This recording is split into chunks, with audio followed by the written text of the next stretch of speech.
Welcome or welcome back to Trail and Ultra Running Training. My name is Will Frantz. I'm a running coach and a strength coach, and the whole goal of this podcast is to help you train a little better so that we can have more fun out on the trails. And this past weekend was the Wasatch 100. I was crewing one of the athletes I've been coaching. Went really well. It was his first 100. It's a wild thing to do for your first 100.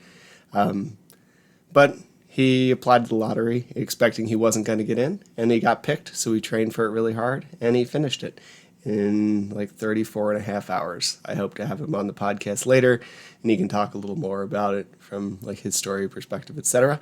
But it went really well, especially considering it was his first 100 and such a hard 100. So I would say any finish on any 100 is a win because it's super hard to do.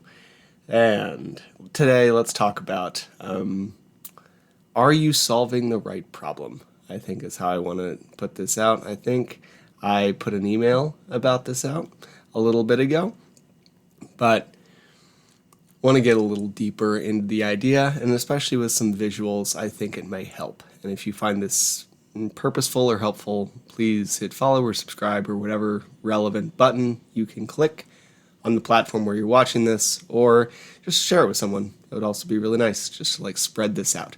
So I've been having this thought over the past few weeks, maybe months, because I remember having this quite a while ago throughout the summer, but it's just been nagging on me more and more over time, and it's the "are you solving the right problem?" question. And I think a lot of the time the answer might be no, and this can be in terms of any area of life, including training.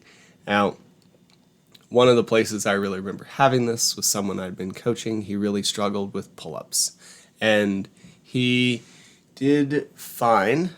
He was definitely strong enough, like he could row really well. He had a strong lat pull down that would indicate he could do pull-ups. Probably not many, but at least do some. But he just couldn't get out of that bottom position in the pull-up. And what we ended up doing is just training his shoulder blades to work well. And I realize this doesn't have to do with running, but we'll get to that in a second. But training his shoulder blades to do well. Because in order to do a pull-up, your teres major has to pull your shoulder blades down into position before we can really pull up with the lats. And if we can't do that first part, you're just going to hang here like a rag doll, and you're not going to go anywhere because you can't actually do the pull-up.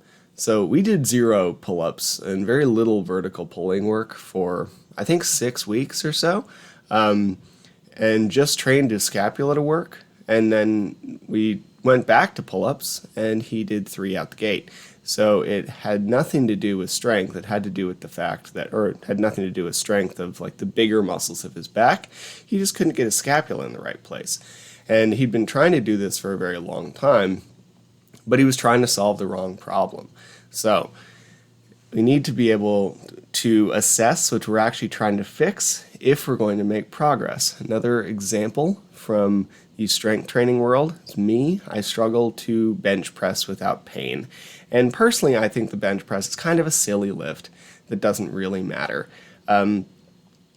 It came to prominence because it kind of looks cool and because it does matter for sports like football that everybody seems to care about, but it doesn't really matter in your life. Of the big movements that I would say we would target, maybe like a pull-up or a row or a deadlift or a squat or even an overhead press, the bench press to me is the least relevant to any like normal life existence stuff. It's very important in football because there you're trying to shove very large humans away from you, but not that relevant to the rest of us who may not play that sport. Or like jiu-jitsu, probably also super relevant, but beyond that, not particularly applicable to our daily life. And there's a dog completely losing its mind in the hallway. If you can hear that, I apologize. I'm just going to keep rolling in hopes that it's not picking it up on the mic. So I have returned to this issue with my bench press lately because I find it annoying, right? Like I feel like I should be able to fix this problem, and I've fixed it in so many other people. I can't fix it in myself. And it's just this pain here. And if you feel pain here when you tend to bench press, it's probably your biceps tendon, like the long head of your biceps rolling across here and causing problems. And the way we usually fix that, much like the pull-ups, is scapular control. Pull your shoulder blades down your back, make a better arch on the bench, and you're going to end up with less pain here most of the time, not all the time.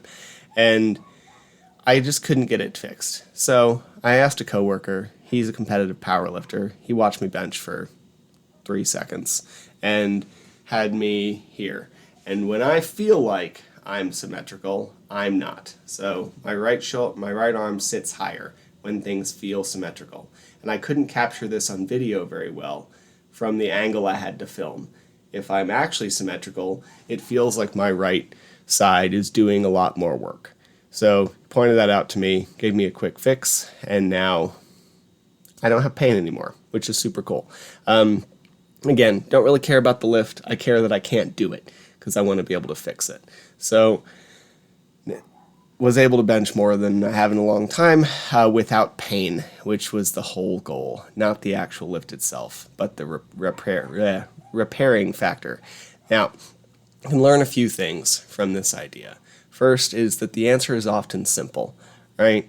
I think that when it comes to problems, we often end up looking for zebras when it's horses, which unless you are in a preserve in Africa, then probably if you hear hear hooves, we should think horses, not zebras, right? So if we hear that, like if we have an issue that is probably biceps tendon, then maybe pull that shoulder blade down more. If we can't fix the pull-up because we can't get out of the bottom position, then we should look at better scapular control. If we are struggling on runs due to nausea and vomiting, then it is probably a hydration issue, right? I think a lot of the time we think it's food, we think it's whatever, but it's usually going to be hydration. If we are struggling with shin splints, then it is going to often be overwork. We're braking, we're overstriding, our hamstrings aren't strong enough, but something that leads to the fact that we're applying too much braking forces throughout our run. And I think we often look for these complicated answers because we've tried the basics, or at least we think we've tried the basics, but we really haven't. Often, if it quacks like a duck, it's a duck. And if we haven't tried the basics, or we haven't tried them in a while, or we haven't tried them well, then we should probably go back and do that. So if you have gut issues all the time when you run, and you're about to tell me that your hydration is great, in heavy quotes, and that you haven't done a few sweat tests at different temperatures, then your hydration's probably not great. You need to figure that out. Or if you're really worried about the scale and you can't step on it for whatever reason that it's going to destroy your mental health, I deeply respect that. We need to do a lot more testing of what your sweat issues may be. You may even need to go to a lab and have them test it for you. But if we're struggling with food stuff when we run, then we probably need to figure out the hydration thing. Now, also, in addition to the answer being simple, we need to be, the whole theme of this, solving the right issue. So I mentioned shin splints briefly. 3 people who I coach have been struggling with some pain on the front of their shin that has nothing to do with shin splints. So just because the answer is simple, it's not obvious. Sometimes it is zebras. And once we figure out what's going on, we can fix it a lot faster. So in the case of myself and a couple people I've coached, or are currently coaching, shin splints are going to be more on that, all of this take with a grain of salt, and I'm not diagnosing your shin splints over the internet. Shin splints are often confused for a stress fracture. So I actually think you should probably go see a doctor if you think you have shin splints, and let's rule out the possibility of a stress fracture, especially if they've been lasting for a long time.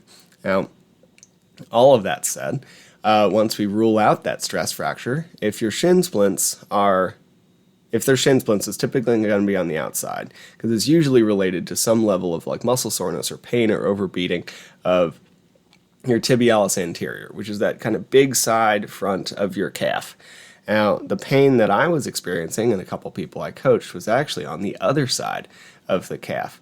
And if we just look at a like anatomy chart that shows us muscles, then we can see that that is not going to be the same problem. It is probably going to be something like your flexor digitoris longum, which is a very long thing to say, the muscle that flexes your 4 smaller toes. And we can test this pretty easily by trying to squeeze the hell out of the ground with those toes, like I'm doing right now, and seeing if it causes the same kind of pain, which in me, it just did. And probably means that we're not dealing with shin splints as much as we are dealing with some, I'm going to call it FDL, because I hate saying that long phrase, some FDL tendinopathy. And the treatment for those is going to be really different. Some FDL tendinopathy is largely going to be due to running on unstable surfaces, not driving through the ball of your foot very well, using your toes too much. These kinds of things, not using your glutes enough and relying too much on your foot and your calf to create power.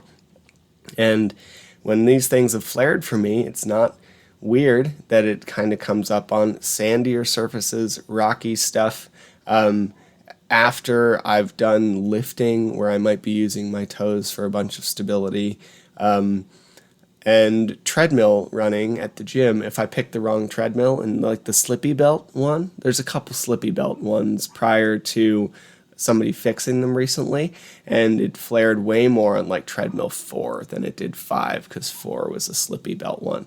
So if we're having that pain, the treatment needs to be different.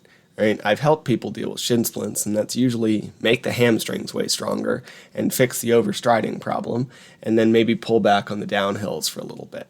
If we're fixing an FDL, then it is probably going to be stop using your toes so much and figure out how to drive through the ball of your foot and use your glutes, which could be different for different people, but could result in a whole range of things.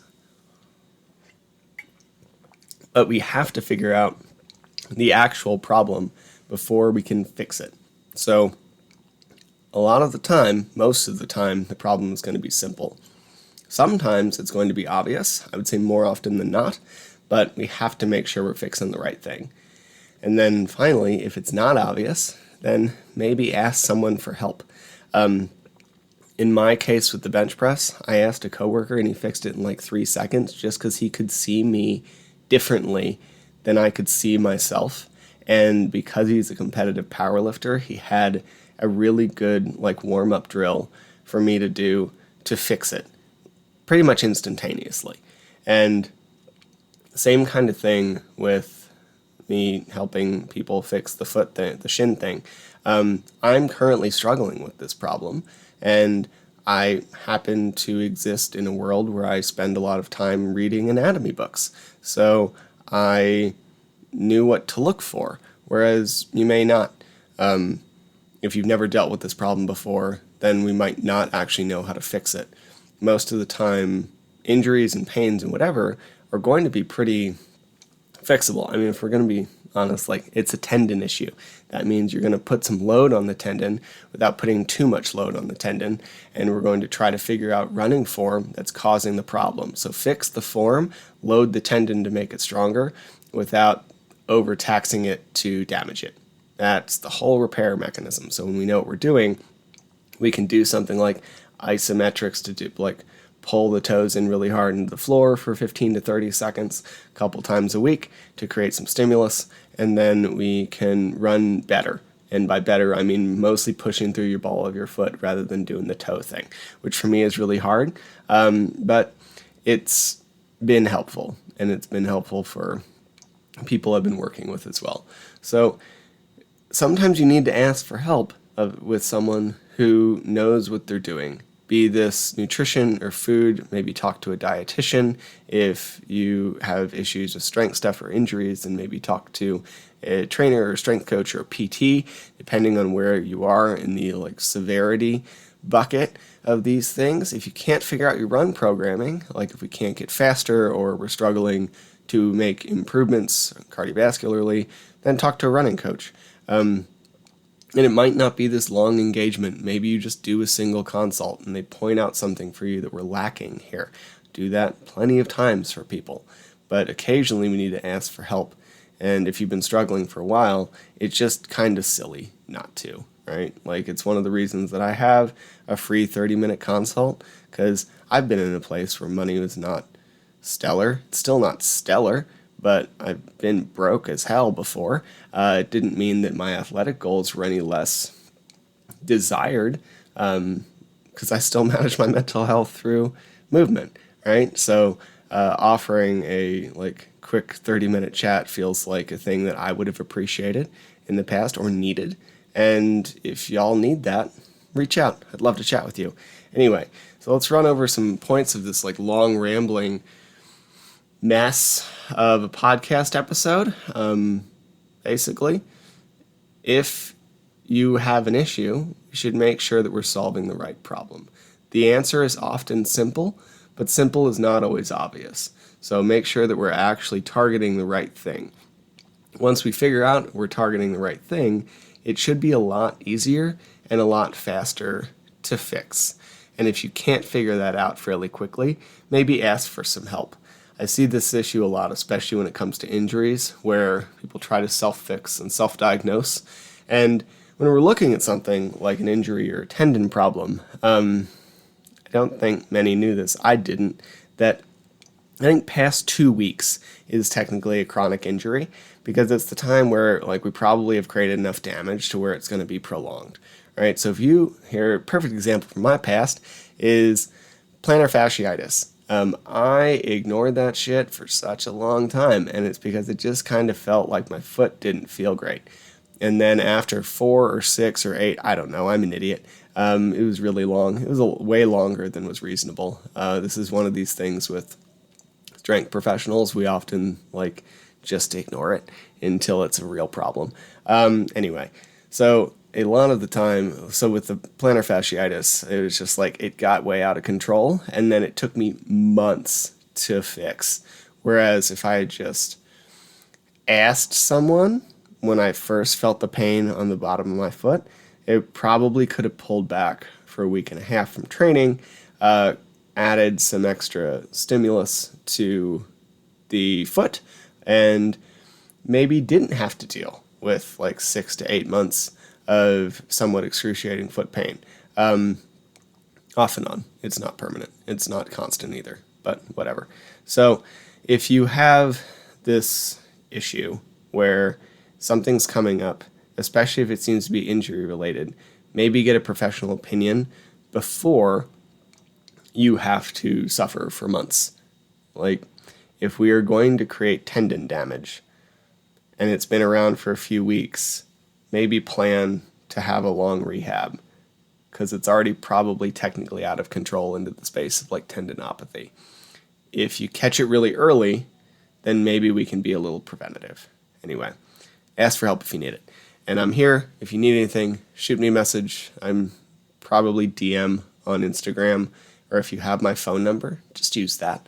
That would be the easiest. And I hope you have a great day, and we'll be back soon with another one of these. Go have some fun on the trails. Thank you again for listening to the Trail and Ultra Running Training Podcast. I can't tell you how much I appreciate it. Just a reminder, nothing you hear on this podcast is medical advice, and you should always speak with a medical professional before making changes to your training or your nutrition. If you enjoyed the podcast or found it helpful, please leave a rating or review. It tells the algorithm robots that people like it, and that means more people will hear it. Or even better, just share it with someone who you think would benefit. If you prefer a video version, head to the Trail and Ultra Running Training Group on Facebook, or check out the Mountain Goat Endurance Coaching YouTube channel. Thank you again, and I hope you have a great next run.